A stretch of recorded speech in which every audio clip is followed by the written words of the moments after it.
Welcome everyone. My name is Samuel Buissereth, and this is NAAHP, the National Alliance for the Advancement of Haitian Professionals. We're excited to have you here, along with our colleague that we're going to spend some time speaking about what they do and how they're going to contribute to our conference this year. It's a pleasure to have you all here, and I'm glad that you all spent time and made the time to show up and chat and listen to us today. Once again, my name is Samuel Buissereth. I'm one of the marketing managers here at NAAHP, and we're excited. We're excited for a number of reasons, but there's only one reason that matters right now, and that's because this is our 10th annual conference. That's right, 10th. And we're excited because, well, particularly me, I'm excited because it's going to happen in my hometown, Atlanta, Georgia. You heard that right. The Mecca of all things amazing. I know I'm biased in that way, but hey, I suggest you show up and find out for yourself. The 10th annual conference of NAAHP, and we're excited. It's awesome at the fact that we are an organization and association that's been around for this long, and the fact that we started young and we started fresh and we still are here, and it shows that our growth is continual and that we appreciate all of you who have contributed in some type of way over the years. Thank you, thank you, thank you. With that said, it's only fitting that we introduce some of the people that have made this possible and who have probably been around for a while now too. One of the things that we're excited that is going to happen this year is that we have two tracks that you're going to be able to choose from and enjoy and learn a lot of information that's valuable to not only your professional career, but also your culture and heritage, and you as a Haitian. We're excited about it. One of the things that's important for us this year too is the networking aspect, being able to dive in to all of the folks who are going to be there. Nous tous Haitiens, and so it's going to be an awesome time with one another to be able to celebrate all that we've accomplished and to tackle some issues that we know we can accomplish together and fix as well. So thank you for joining us for this conversation.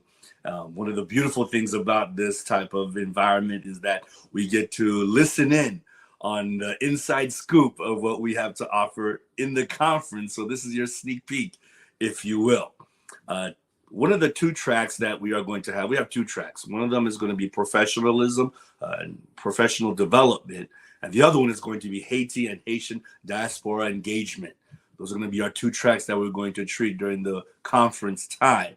And in one of those tracks, we have here today a special guest that means a lot to us because they're going to be sponsoring one of these tracks, in particular, the Haiti and Haitian Diaspora Engagement track. So if you are a part of that track, make sure you give this organization a nice shout out because they mean so much to us and the success of the conference. In particular, this gentleman in front of me is not only part of this phenomenal organization, but he's also part of our host committee during the conference. You heard that right. So you get to hear the inside scoop of not only a sponsor of our conference, but also a member of that host committee that we have set up. So let's listen in and find out more about this organization and this gentleman in front of me. And welcome, I want to say welcome to our good dear friend, Pierre Noel. Welcome to NAAHP and our conference series that we are talking about this day. We thank you so much for making the time to show up and just have the great conversation about this conference that we have coming up. So please introduce yourself to the audience and tell them what you do, who you represent, and a little bit about yourself, and we'll start this conversation off. Hey, thank you, Samuel. Thank you. It's a pleasure, and I'm grateful for the invitation to join you on this platform and provide and have this conversation. I'm Pierre Noel. I'm the executive director of the Haiti Development Institute. I have been in this position for now 14 years. And it's a pleasure for us to actually not only support this conference this year once again, but also to for me personally to serve as on the host committee and really lend a hand in terms of the conceptual development of the conference and its programming and so forth. Uh, I am here in the Boston area. I have been. I'm a as you would imagine. I was born in Haiti, but I've been in Boston for quite some time, and going on to over 30 years now. Outside of time, I spent some time in DC, about 4 years, but I came back. My family is here, and I came back here.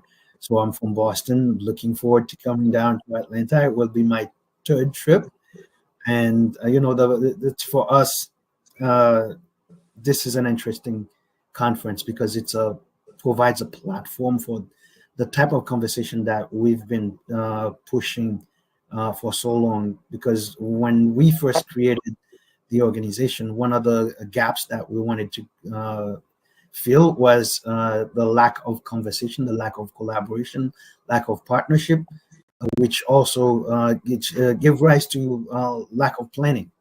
And without that level of concerted effort, we cannot really come together and develop the type of country that we want to see Haiti, but also in terms of planning and collaborating to see the diaspora being the force that it should be, the force that it can be. So that's the reason why there's always going to be an interest for us to support this conference, because it helps bring us together in terms of thinking about what it is that we can do to make our lives and our communities here in the US better. And in that sense, how do we then connect to do better in Haiti? So this is a great platform for us.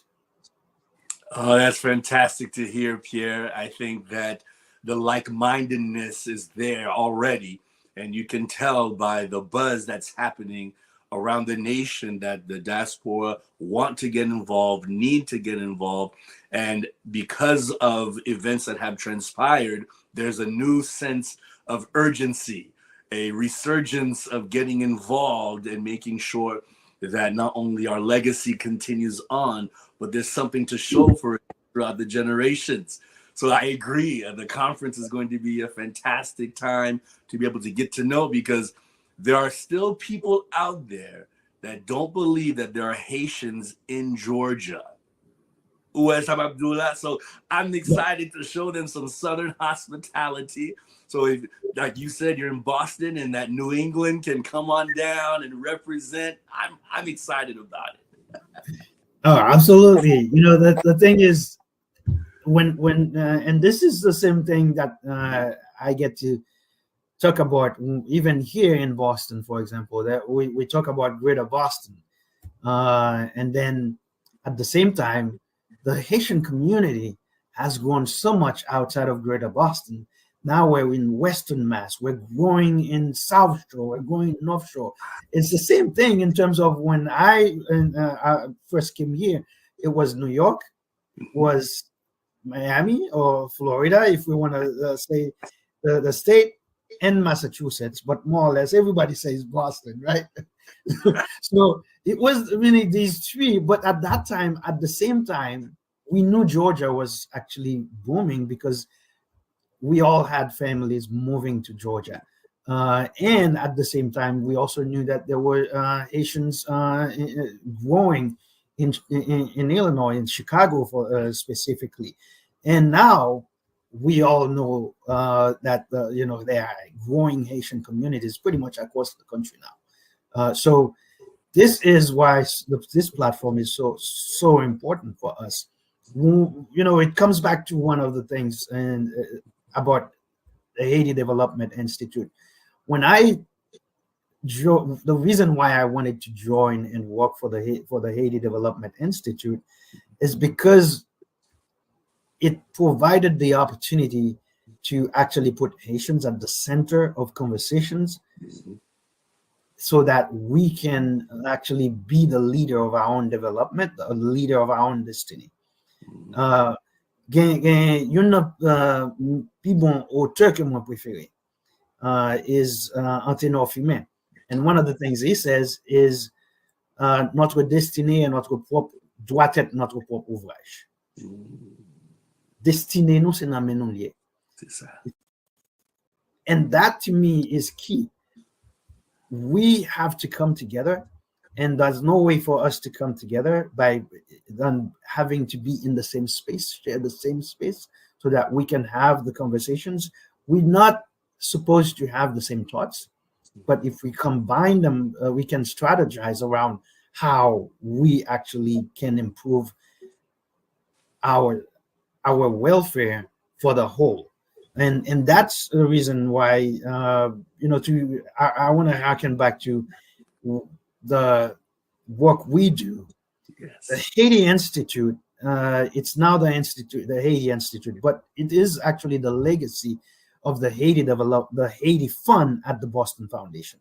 Yes, I want to get more into that. I'd like to know more, because I think there's an interesting history and background, because if you've been there for 14 years, there's something there that we have to unpack. So let's rewind to day one.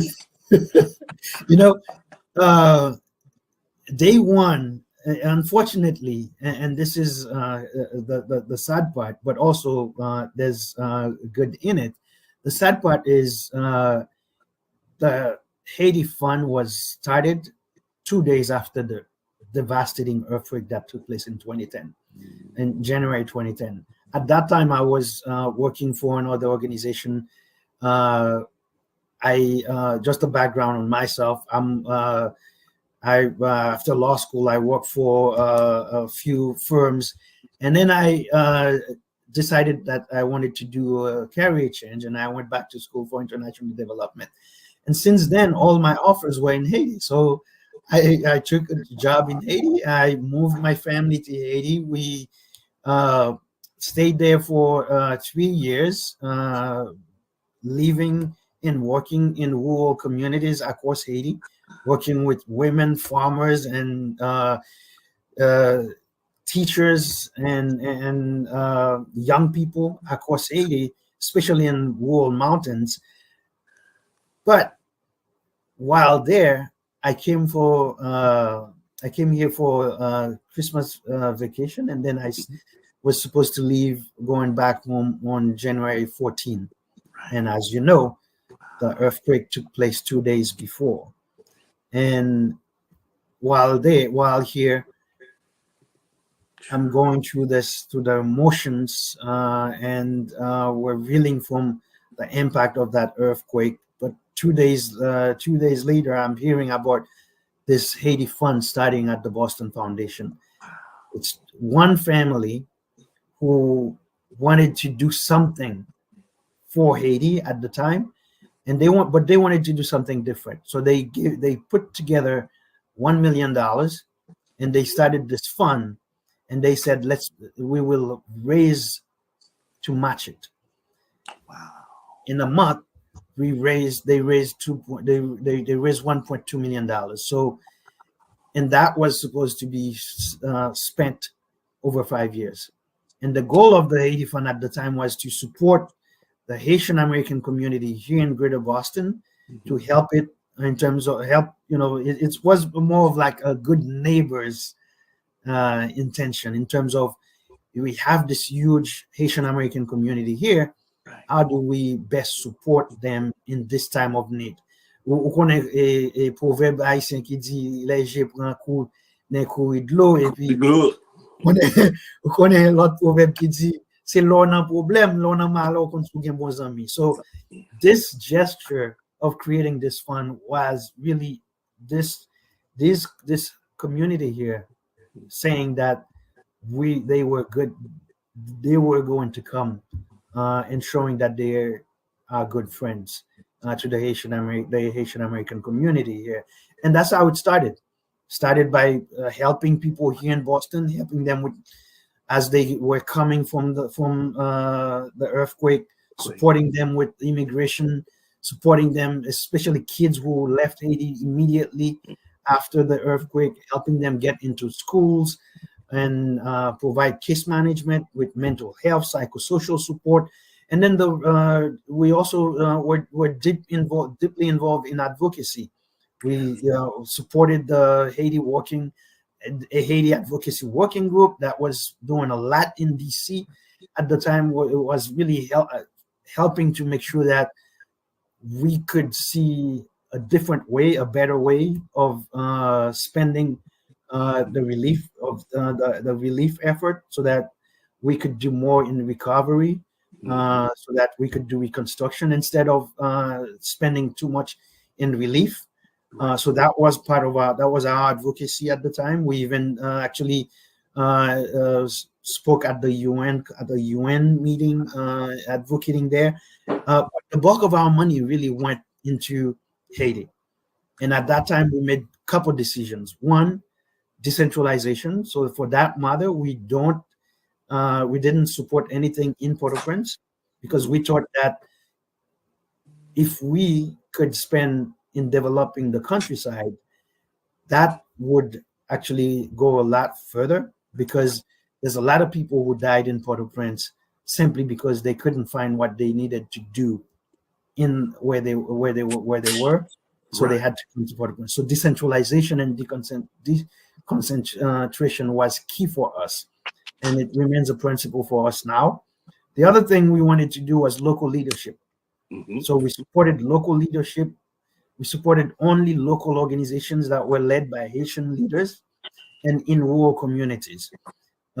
Overall, in 5 years, we made 145 grants, small grants from $10,000 to $25,000 in local communities. Some of them supporting women working 30, there were a group of women of 60 creating cooperatives of supporting them. And then we also have organizations that were leading communities through irrigation, building irrigation canals and raising the production level. So that was what we were at work doing, but it was supposed to end in 5 years.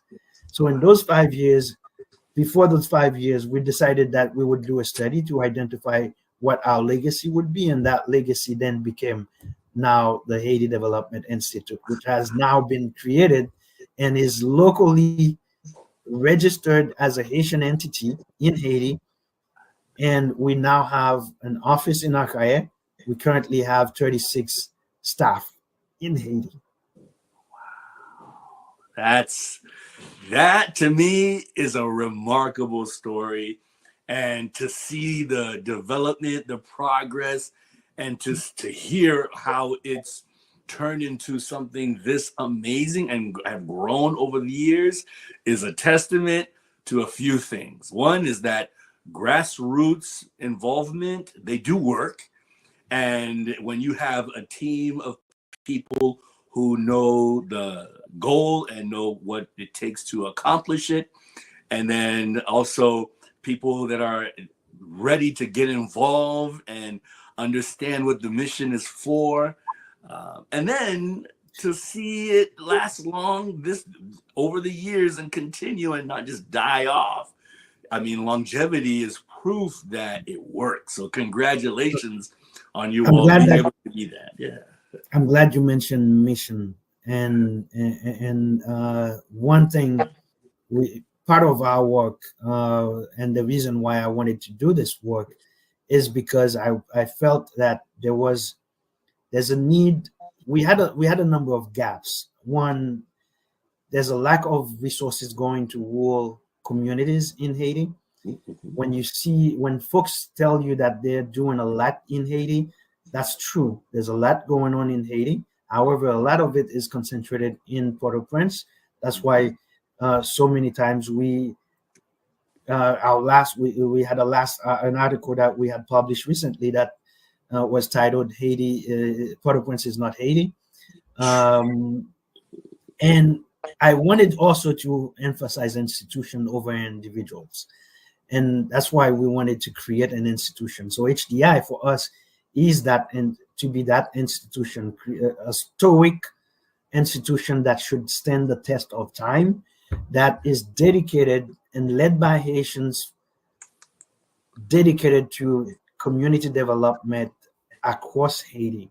And that for us is key, because we are really thinking about three different things. One, we believe that you have to build communities. If you build 100, we now have 142 cities or municipalities in Haiti. If you build 142 strong, vibrant, thriving cities, you build Haiti. Yes. However, if you concentrate simply on talking about Haiti, then you keep going back to Port-au-Prince. That's So very our true. work, our work is intrinsically built to empower local leaders, local organizations, local leaders, look in the public sector, so that they can actually have the skills, the tools, and the connections they need. We have three different work. Okay.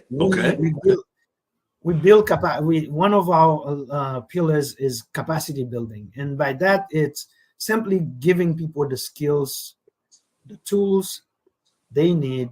When we find, for example, find an organization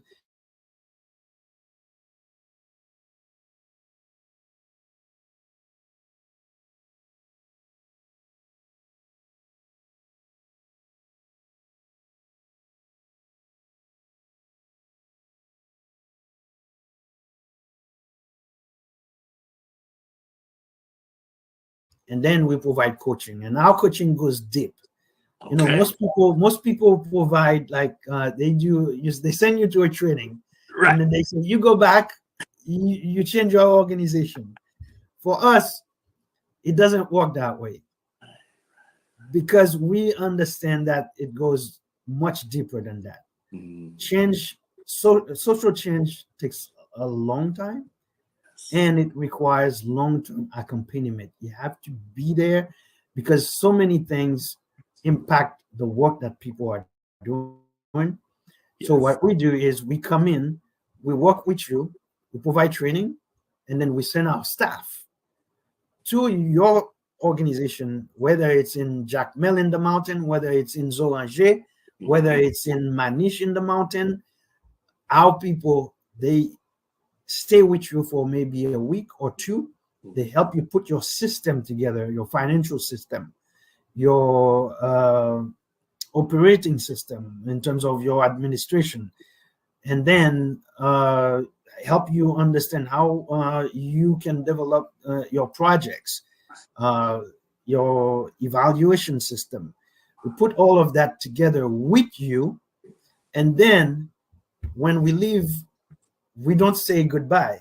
No. We also put in place a way so that we and you can continue to talk to each other, so that we can monitor how you're growing through the process, because we understand it can be impacted.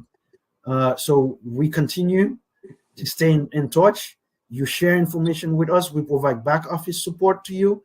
And every 6 weeks or so, sometimes 4 weeks, we go back on the field. We do a 1 day or two visit. If it's a place that, you know, some of the places you can only go on a motorbike or you have to walk.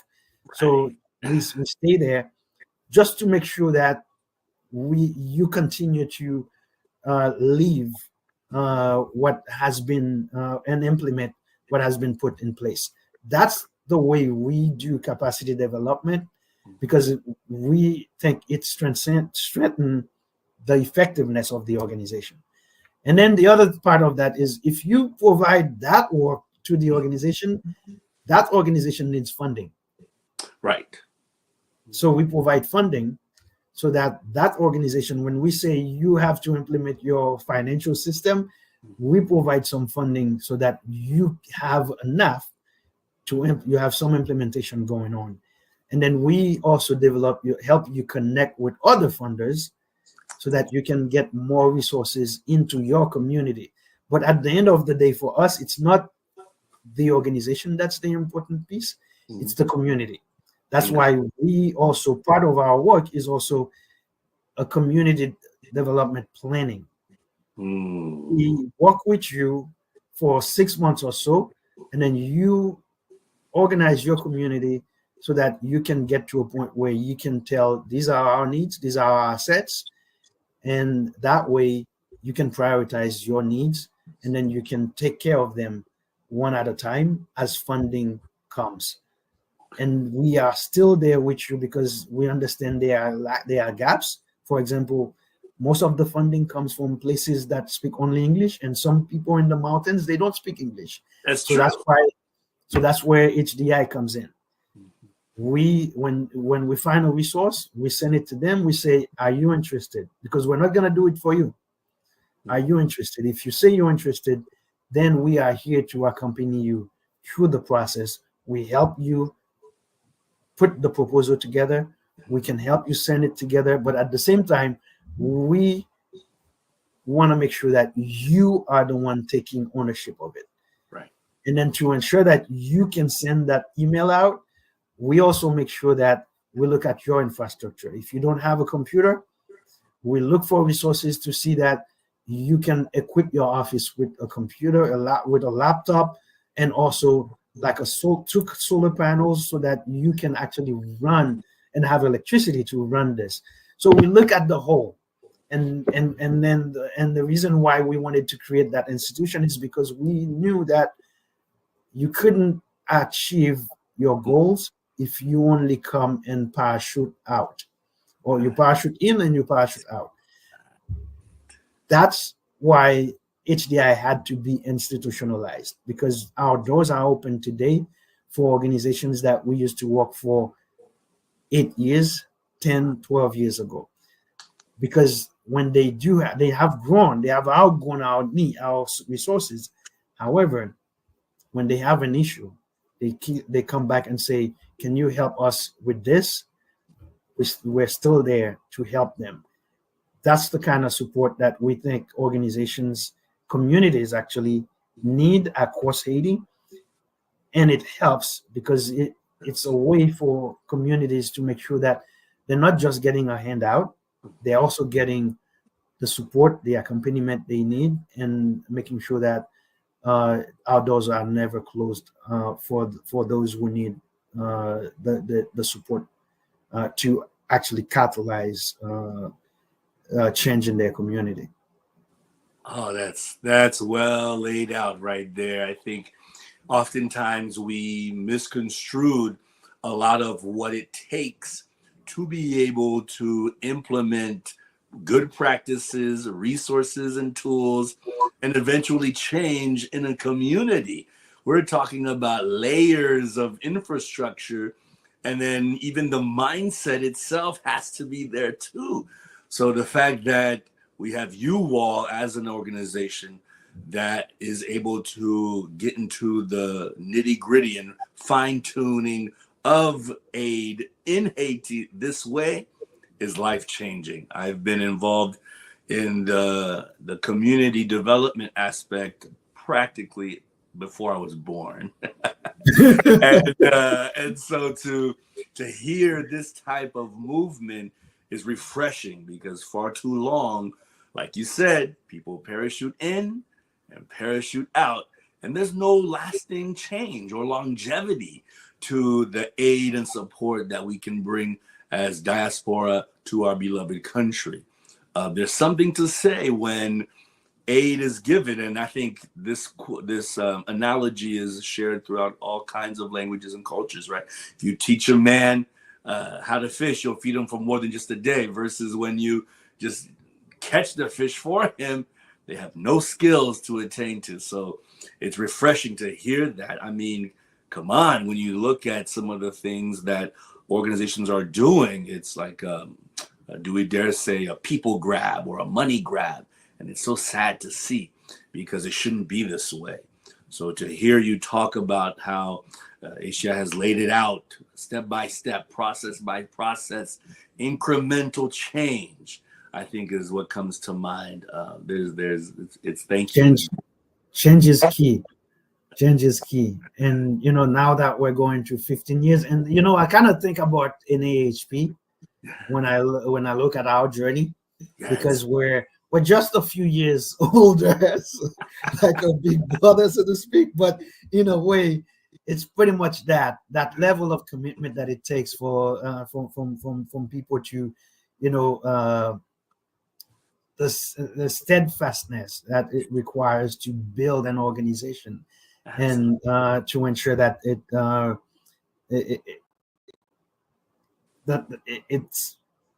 remains, it sustains. Mm-hmm. You can sustain it, because building something is one thing. Sustaining it, maintaining it is another. So, and I want to give you a couple of examples. Please do, because I want to hear, how did you get involved with NAAHP? Yes. A couple of it, yes. So there are a couple of examples of the trajectory of, we for the most part, we work with local communities, in local rural communities, and the organizations we support or work with are very much locally led, grassroots, as you mentioned. And our work is really to empower and enable the grassroots. And over the past 15 years, we've made $5 million in grants. Awesome. To local organizations, about 250 organizations. I mean, we have a deep reach in communities, in places that people have not been before. A lot of people have not been, because most of these communities are the disenfranchised communities. Right. And with respect to our capacity building program, we've we have a cohort program where we take 10 organizations at a time, and they go through a 24-month process together. And they learn, they share, they teach each other, and they connect. And we also have another program where we provide the service, like we accompany them to a nonprofit accompaniment program. And then the other thing is civic leadership and convener. We actually think that information is important, because it feeds how people think about change and how people think about the future.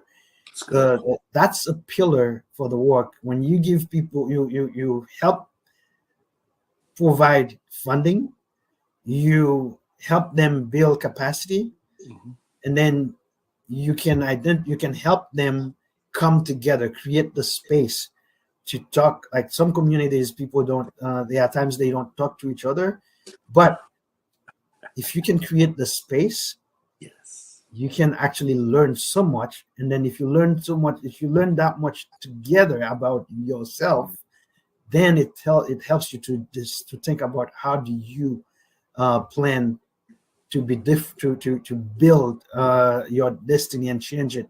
It gives people stick in their community. That's what we do.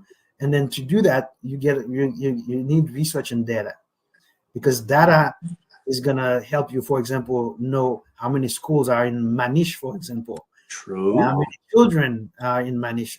What's the rate of birth in Manish? And if you know the rate of birth, you know how many kids will turn 6 and will need a bench or in school, in that uniform, that uniforms and so on. So that way you know how to plan to educate these kids. So that type data, that's why data is so important, because if you put people in the room and you provide them the right data, we can actually have information that feeds how we design our projects and how we design our programs to change those communities. The other thing we do is philanthropic advising. There are things that we don't give. There are money that we don't give or we don't invest, but we connect the donors or the investors with the people who have the needs. For example, we did a trip with MCE Capital, for example, about 20 something, 21 people came. Those people are investors. They support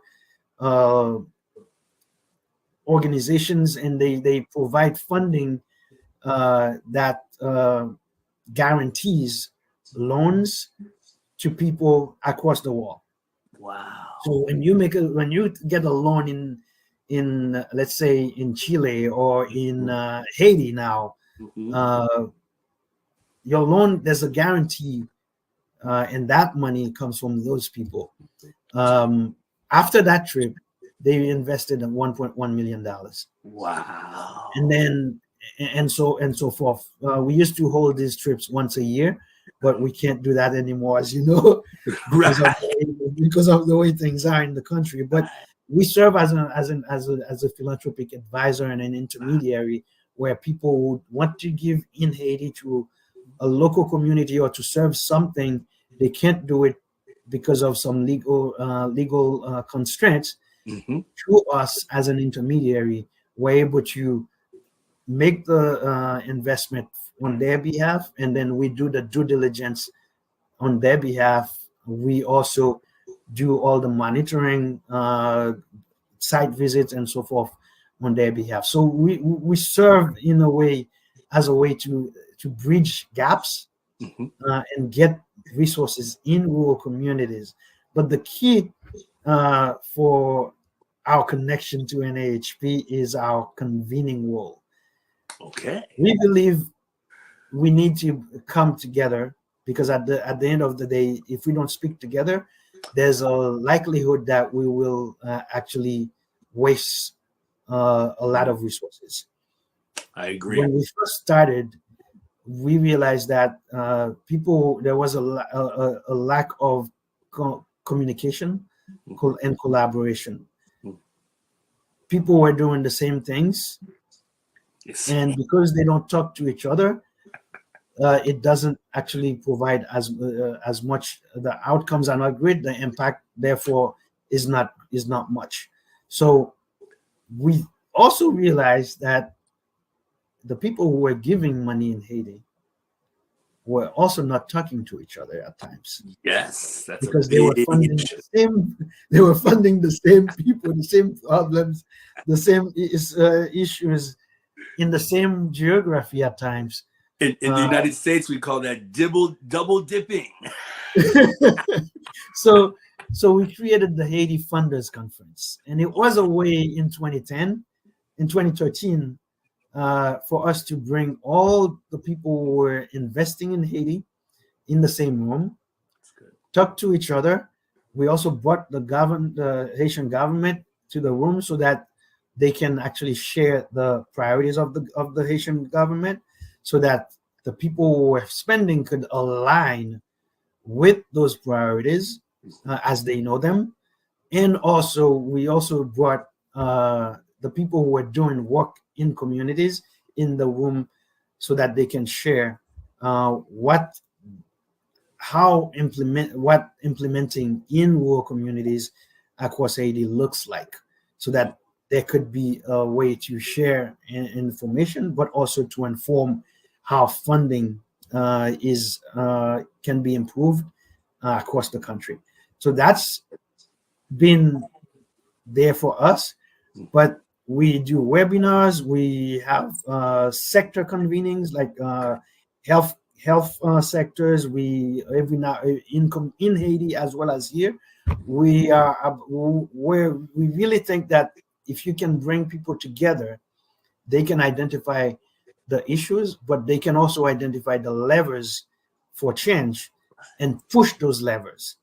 So that's why when NAAHP, the first time NAAHP came to Boston, the first conference was at Harvard, I believe. Harvard. Yes. We started we started sponsoring and supporting this work, and we have been supporting ever since. And last year, it was held at the University of Massachusetts. We were also there. It's really because this is at the heart of our work. Wow. We believe that we Haitians have to lead the way. We can't leave the work for others to do. We do need help from others. Sure. However, we have to take the lead, and for us to take that lead, we have to come together. And the diaspora, as you know, as I mentioned in the beginning, it's a two-pronged work, because Work. we have to work to better the communities we live in right here, Yes. create a better voice for ourselves, and engage better in the welfare of our communities here. And at the same time, how do we then leverage our our communal knowledge, expertise, and power to impact work back home? That's true. So NAHP does both. Awesome. Yes, yes, absolutely. That is excellent, because part of the conversation that has to be ongoing is that if we all are in our own niche and in our own separate worlds, how do we plan on becoming a superpower that is able to contribute to an entire country, right? I think it's an ongoing conversation that if we don't remind every generation to be able to be mindful, to network, togetherness, collaboration are all amazing things to do so that we can get things done in our own right. I think one of the most devastating things to hear is when you have 5, 10 different Haitians doing the exact same thing, and for a number of reasons, they have never collaborated with one another. Well, we want you all to know that in a particular environment like this, one of our proactiveness agendas, if you will, is to make sure that you meet someone that resonates with what you are doing, and that you get to have a great conversation. And then there is a team effort that is built out of that entire experience. I think one of the things that I wanted to ask you, Pierre, is that over the years, what have been some of the things that you would like more of from the diaspora in general? The diaspora plays such a key role in in Haiti. Uh, Financially, it's a lifeline. Yes.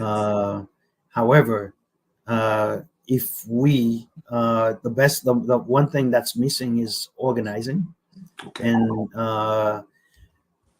I believe it's important for the diaspora in whichever wherever we are in in each of our own very own communities, to be better organized, better connected. And we lack strategy. Yes. Right, like we have issues, and we have organizations, we have leaders that are all, to the best of their knowledge and their capacity, trying and attempting to solve these issues. They're Mm-hmm. doing the best they can. Mm-hmm. However, what's lacking is a strategy. And then, for what one example is, let's say you're in Boston right now. Right. How can we bring all the organizations that are serving this population, the greater Boston population? We come together, not so that we become one organization, but we create, we coalesce behind a strategy, and each of us, we continue to do our part, but a part to advance that strategy. Right.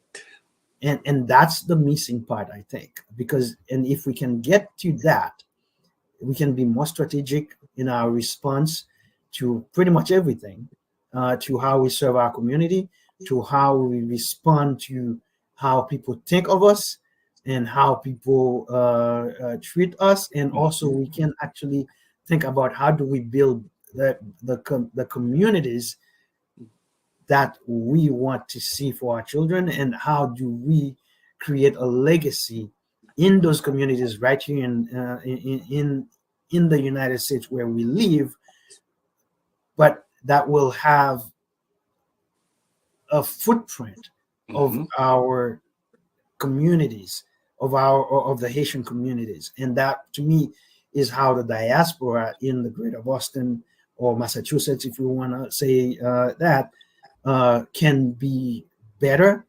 It's around that.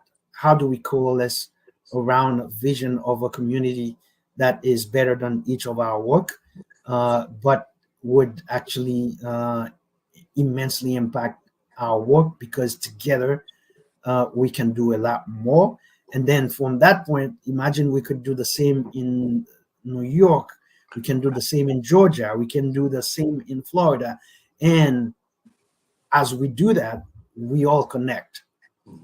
And to me, that's where NAAHP is very important, because it actually provides a platform for some of that conversation to take place, although be it we can't do a lot in a conference, but conversations have to start so that conversations can build movements.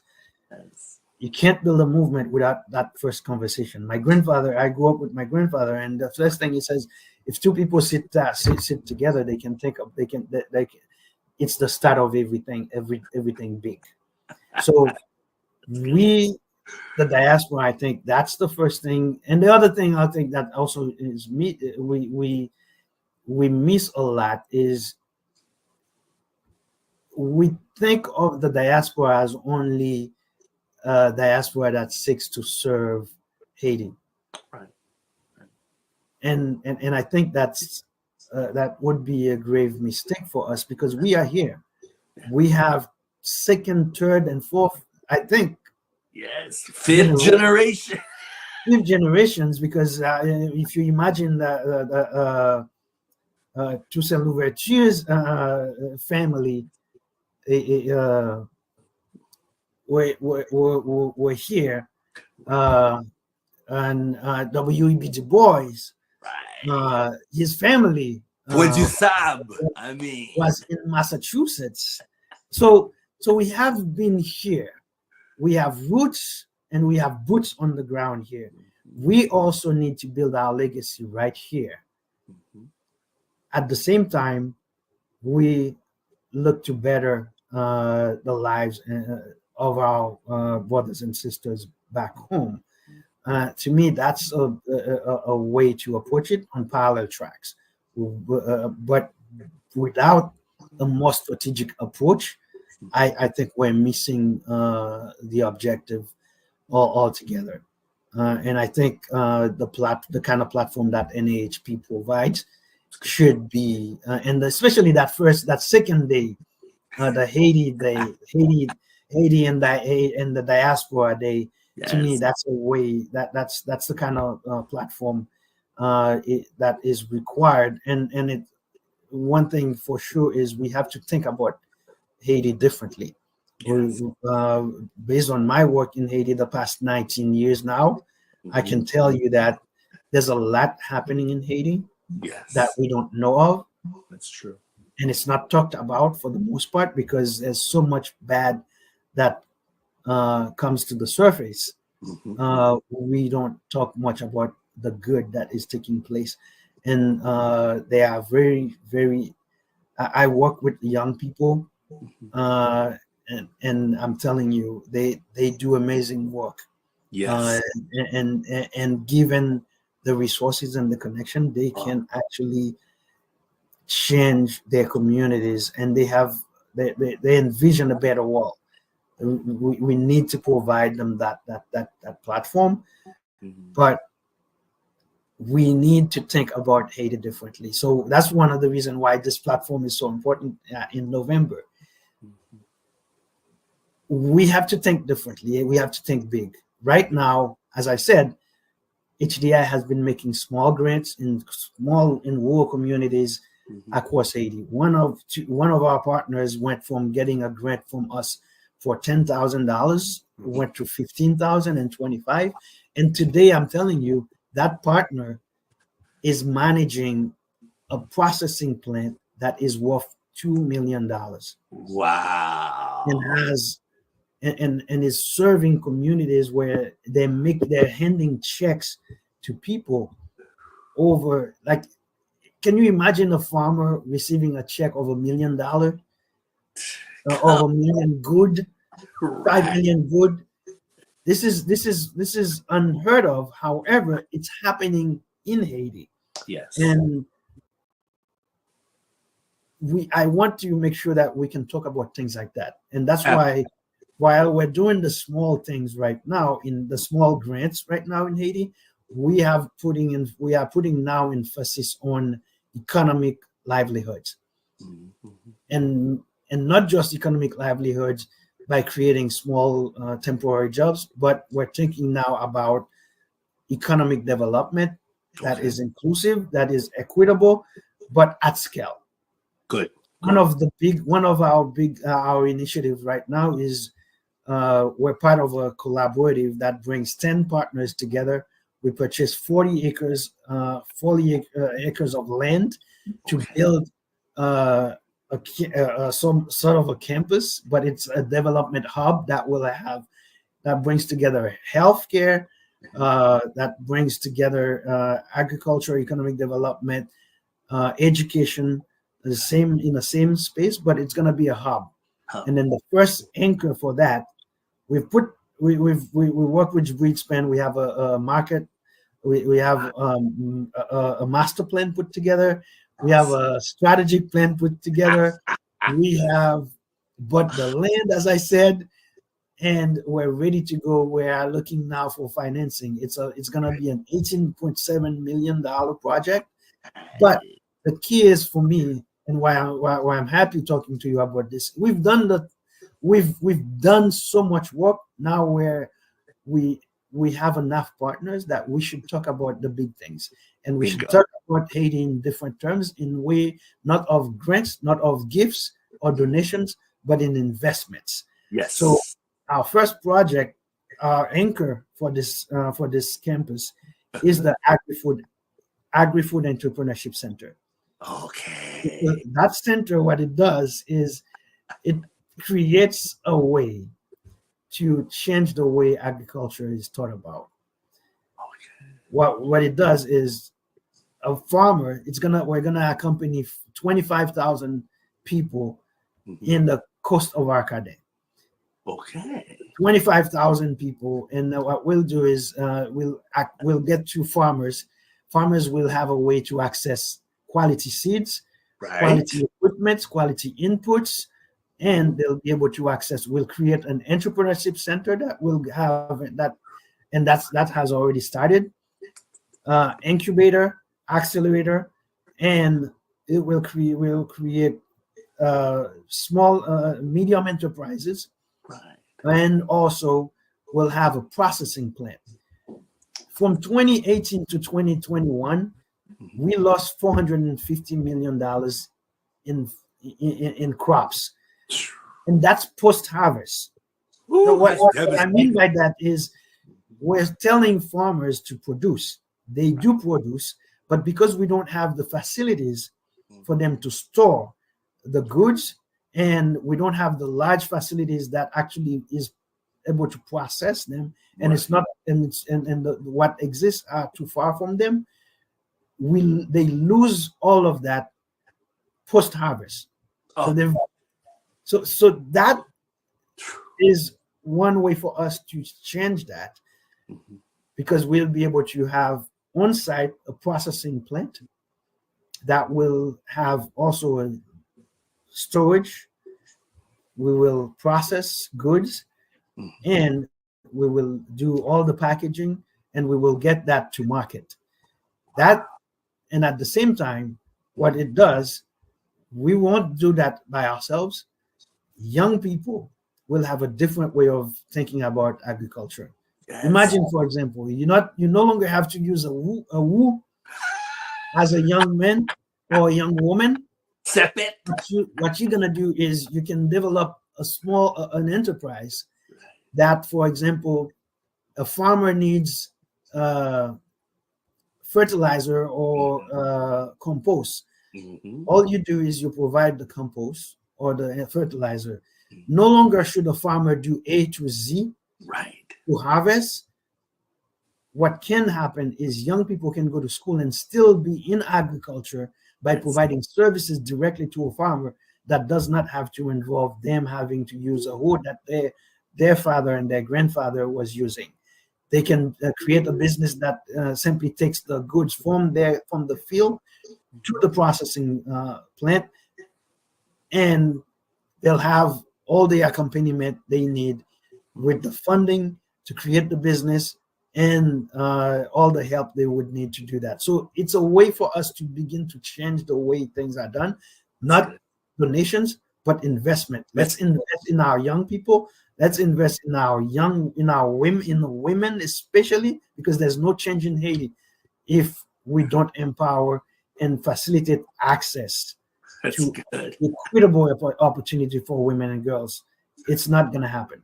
No. You're talking my language. I spent time working on a farm, and when I hear agriculture, I get a great warm feeling inside. So I'm excited about it. I think that one of the things that we want for all of our friends that are watching is that there is a seat at the table.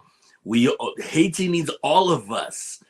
The fact that we can elevate ourselves in a country like the United States or any other modern country, there's a reason for that. And now that we are blessed to be in this position, there's nothing wrong with holding the door open for our fellow countrymen and women. And so when you hear these types of things being explained to you, it means two things. One, the infrastructure is already there. Already there. HDI has laid it out. They have done their due diligence to be able to make it sustainable. If you keep hearing that vocabulary word, lock it in. But also, it means that you have less to worry about because administrative work is not easy, okay? Doing your due diligence is not easy. And so if there's an organization that has done the legwork already in the past at an earlier point in time, there's nothing wrong with inserting yourself with the skills and the capacity and the knowledge that you bring that is always unique, with that creativity that only you possess, and you use that to benefit a long-lasting organization. I think part of it too is that we have to take away that stigma, remove that stigma in Haiti that says there are only 3 or 4 opportunities and professional careers that you can gravitate towards to be successful. Sure, that may have been something in the past, and maybe it's a stigma that was birthed out of necessity, and so they ran with it. Rightly so, right? Anywhere from lawyer, doctor, engineer, pastor, and then people left the agricultural field. Tandis que, if you don't have agriculture in a country, it's only a matter of time before you start hearing imports, tariffs, and now you're relying on other countries to sustain your livelihood. That's scary. So my word of caution for those of you who are trying to find out what can you contribute to the success of not only the diaspora, but Haiti, well, it doesn't matter what area and field that you have a career in, and it doesn't matter your aptitude. If you are just starting as a beginner and you've just secured that internship, or you are a seasoned professional with decades of experience and you are in a position of leadership and you are calling the shots at the position that you are in, then yes, you have the opportunity to dive in, roll up your sleeves, and get to work. So when I hear those types of things, thank you for that, because it means a lot, Pierre. It really does. No, it really at the end of the day, where we've seen so much chaos and poverty, and what we got to know that despite those challenges, we can actually set ourselves on a path for to self determination, and also making sure that we can create opportunities for people, especially we have a country that is very much that's chronically been inequitable. The social inequities in our society, considering when you look at Usot La Ville, Usot Andeyo, and it's you follow the investment over the years since our founding, it's followed that. And for us to really think through now, it's really how do we change this and turn it on its head. And you're seeing it even today. Not to get in the politics here, but you're seeing pretty much everything. What's happening now? There's so much to be done. How do we shore up the spaces and consolidate the spaces that are still where our people are still flowing free, where there's some life? How do we consolidate those spaces? By putting first securing them, so that we don't have the flow of violence going to them. We don't do that.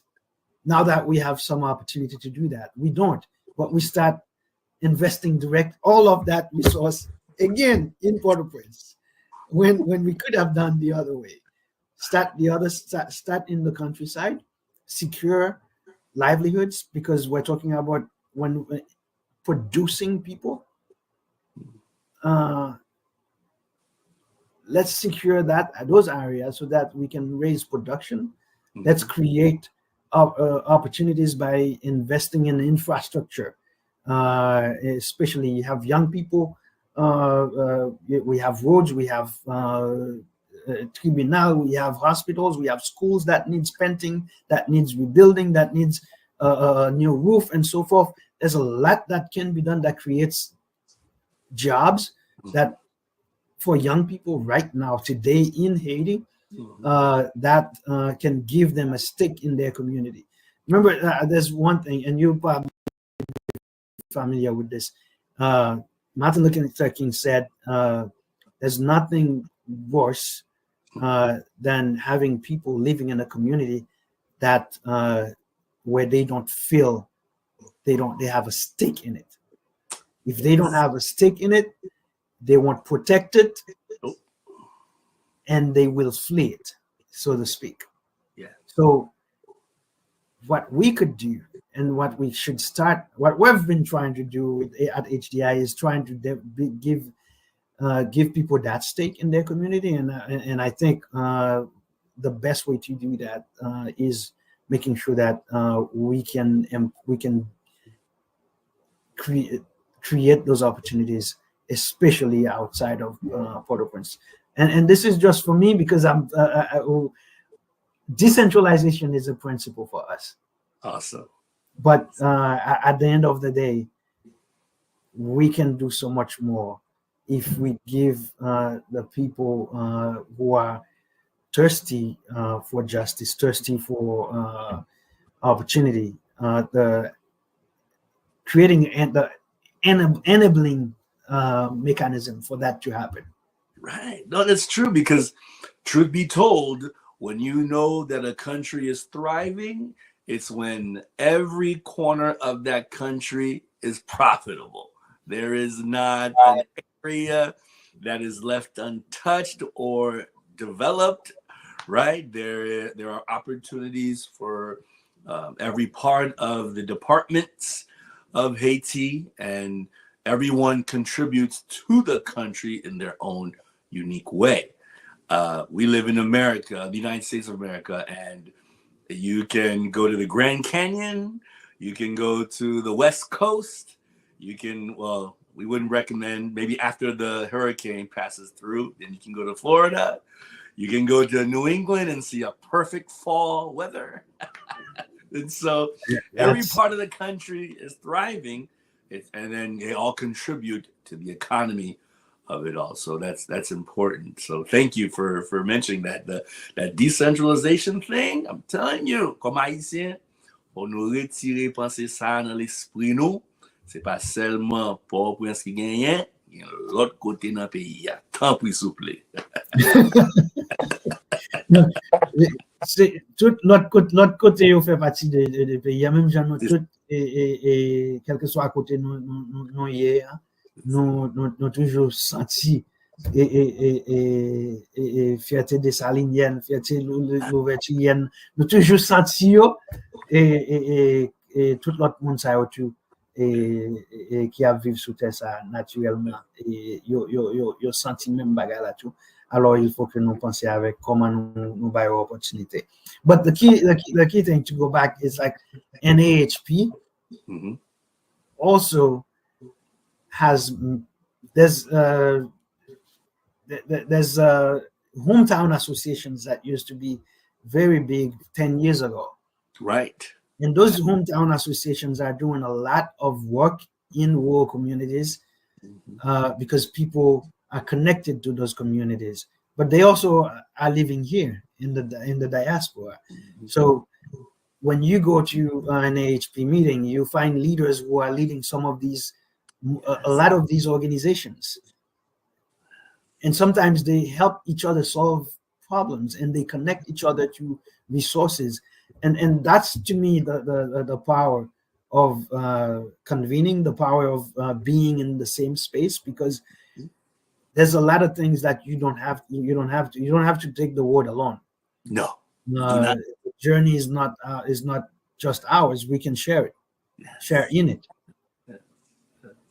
Absolutely, that's critical, and that's one of the things that we honestly take pride in, is the fact that if we are going to have this network of professionals that are going to spend their time and money and show up at a conference, please take something away from it that you can latch on to and say, wow, it was worth every single penny, dime, and hour and minute of my time.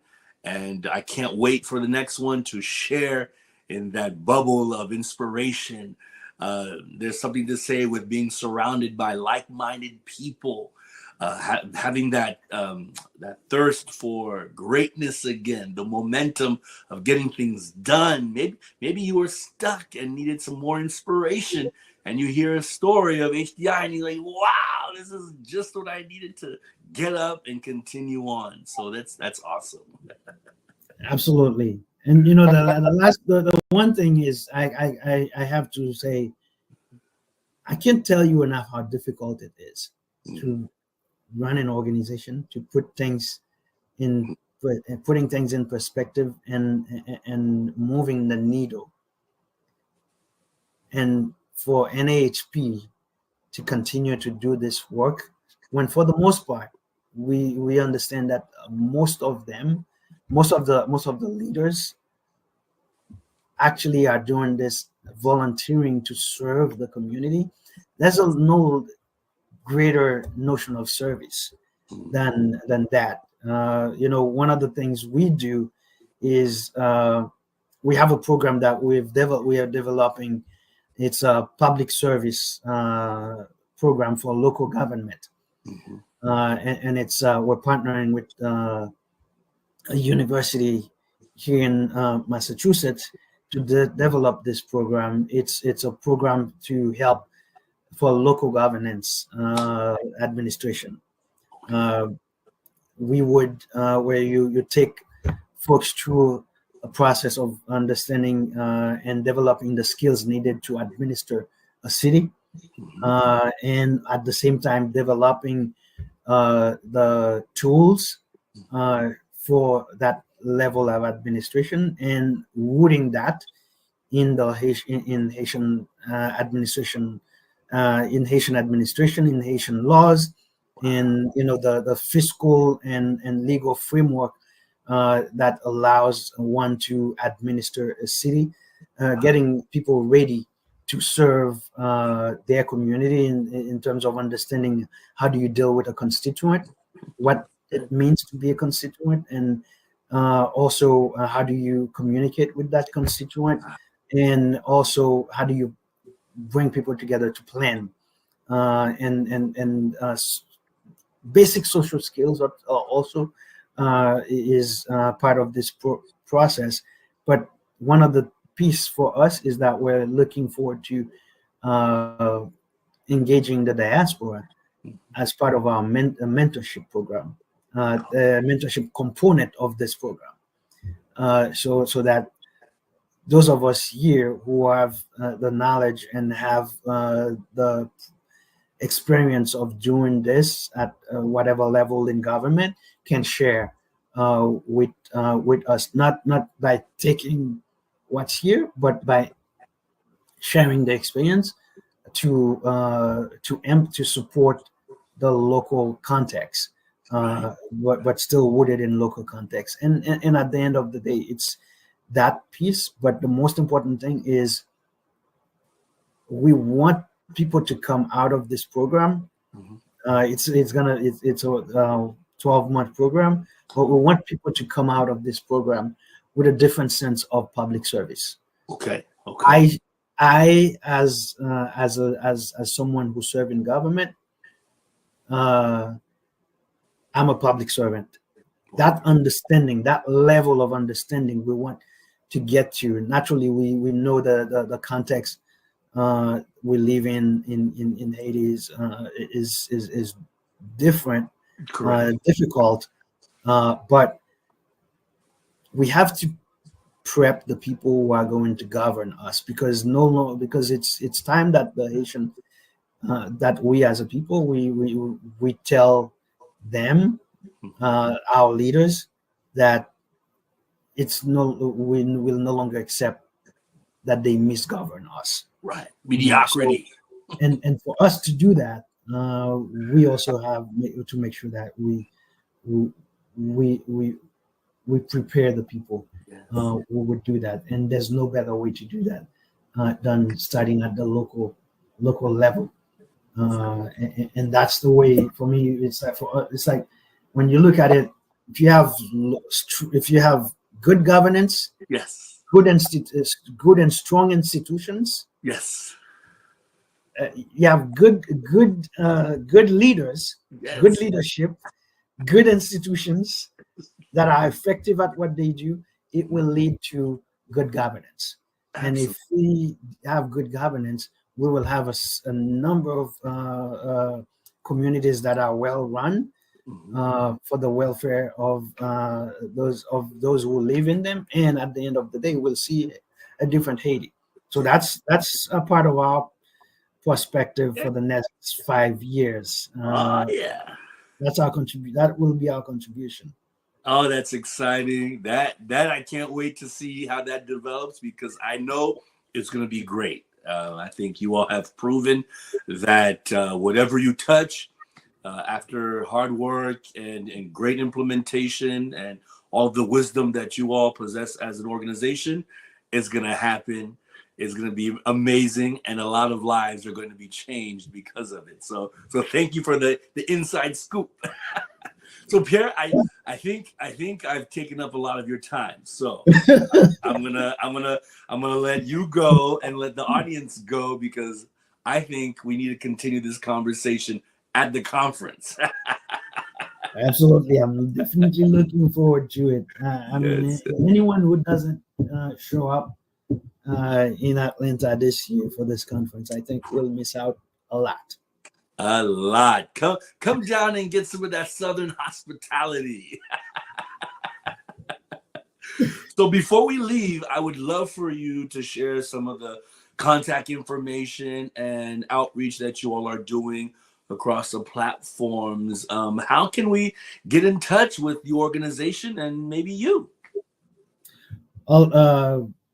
Thanks. This is if anyone wants to contact us, really, it's our website is HDIHaiti.org. We're also we're also in an initiative of the Boston Foundation. So the Boston, folks can find us at the Boston Foundation and tbf.org at the same time. We also have another website that is connected to us, is collectiveacadien.org, which is the initiative that I mentioned. It's taking on a life of its own now, and growing. But email is pnoel@hdi.org, hdihaiti.org, and also I can be reached at pierre.noel@tbf.org. And we're very much looking forward to being in Atlanta, mingling with folks, that Southern hospitality take into that. And really looking forward to, if you run into us, we're going to have a booth actually at the hotel on site. We'll have information to share, and looking forward to great conversation. And as I said, that type of platform, oftentimes this is not funded enough. There's not enough money to do it, but it's also it's catalytic if we want to see change. Yes, that's critical. I'm glad you mentioned that. Oh, that's fantastic. I think that those of you who spent time with us and listening to this conversation, I want two things from you. One, I truly hope that you're inspired, because there's something to say with success in this domain and being able to show receipts for all of the things that you all have been able to accomplish. And we know that in your good grace that you will always have the story ready and available, the mission ready and available to share with those who want to be able to get involved. So thank you. Thank you for being able to produce this type of atmosphere and environment for Haitians to thrive in, especially being birthed out of that horrible necessity in 2010 to growing and now going into its 15th year. And we can see all of the success that has followed along with it. The other thing I want our audience to remember to do is that you need to register. You need to register for the conference. Please go and register. The website is simple. It's NAAHPUSA.org. It's simple. Please go and register. Sign on in. Lock in, if you're traveling out of state, lock in your lodging arrangements, your transportation. You're a few days, about a month and change out. So you have plenty of time, but not so much time. So there is some sense of urgency to lock it in. And then make sure that if you're going to, if you're coming from in-state or in one of the nearby states, then go ahead and plan your carpool. If you have friends and family that are in town, make sure you ask them to say, hey, I'll be there for the weekend. Don't worry, I'll help with groceries. We would love for everyone to be able to experience an incredible time that we're anticipating for the 10th annual conference of NAAHP. Pierre, are there any last words that you would like to share with our audience as we wrap up this conversation that I think will continue maybe even after this, and definitely in the conference? Oh, absolutely. There's always a lot. There's always a lot to share. But truly, we really have to be taking the lead in our own development. It's our destiny is on our hands, and we need these kinds of platforms to come together for these types of conversations. But what then happens from these things is going to depend on our commitments to each other, and our commitments to the institute, to build institutions that can stand the test of time, and like NAAHP, HDI for that matter, but also supporting each other's vision in terms of seeing communities across the diaspora, Haitian communities across the diaspora that are thriving, and also making sure that we can connect. And that level of commitment and love for Haiti to build thriving communities where children and families can thrive. That is our commitment, and we definitely would love everyone's support. Please, it's if you cannot support financially, we'd love. We need ambassadors. We need champions for this work. We cannot do this alone. Everyone has a role to play. Oftentimes we think it's only financial roles, but believe it or not, we all have a role that we can play. We need expertise who can serve, who can provide support to local organizations, mentor local leaders. If you're in, for example, marketing, there's a lot happening in Haiti that is not being shared. To change the narrative, bring forth your expertise. So all of us have a role to play. We look forward to meeting everyone in Atlanta at the conference, but also we look forward to all of you being engaged, if not with HDI, but with someone doing some good for the welfare of our communities right here in the diaspora and also back home in Haiti. Wonderful. Well put. You laid it out. There is nothing left uncovered. Pierre, on behalf of the National Alliance of the Advancement of Haitian Professionals, myself, and the rest of the team and my colleagues, we want to say thank you. Thank you to HDI for being able to be one of our amazing partners at this year's conference. We thank you for the unwavering support over the years, for your friendship that we have built over this time. We thank you. We appreciate all that you all are doing, and we look forward to seeing you at the conference and everyone else who's going to register and sign up and attend. We look forward to seeing you. We both are going to be there, so we look forward to seeing you as well. So don't be a stranger. Show on up and have great conversation. Nous parlons créole, pas de problème. No, n'importe Jean Vini n'apprend. Yes. It's really, it's my pleasure. Thank you. And I'm grateful for the platform. I'm grateful to be included. Wonderful, wonderful. Once again, this is Samuel Buissereth, and thank you, and have a great evening. Take care. Bye-bye.